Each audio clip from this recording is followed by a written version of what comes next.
So life like in the real way, and maybe her was quite far away from our daily life, but I think that we have recognized in this video that social networking somehow is really linked with this kind of critique to the hyper-connected society. So in this dimension, I think that we can say that currently this hyper-connected society or smart city is mainly focused on the social networking approach, and it seems, and it looks like, we have developed the inner imperative as to think that being connected is the best way to live. Let's say in some other way, have we already developed that not being connected means at present a privilege only a few can afford or can own? And the point is that here we can also argue, as Bauman, Sennett, and some of the authors, that they said, they pointed out, how could we simply replace our social relations on social networking digital tools such as Facebook, Twitter, LinkedIn, and so on?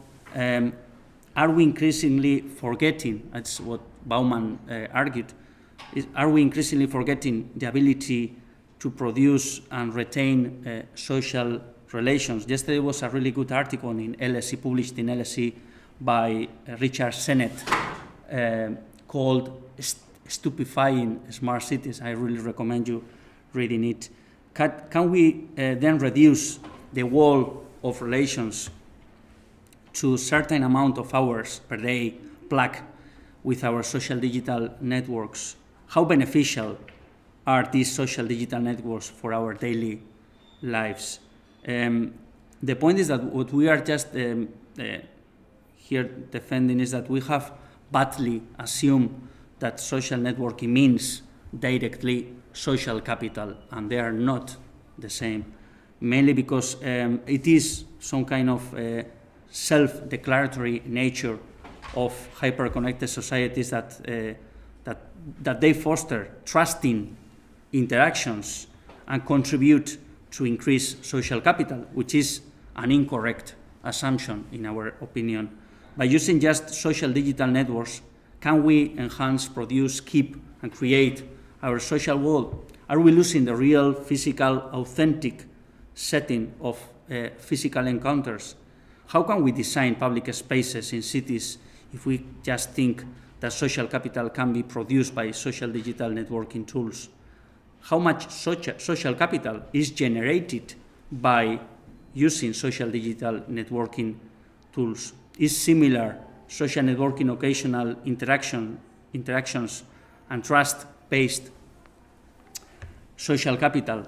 Have we come across a hybrid place-based solution, as Cristobal mentioned before, considering plugging and unplugging settings as the one entitled communityhood, as Tayebi argued?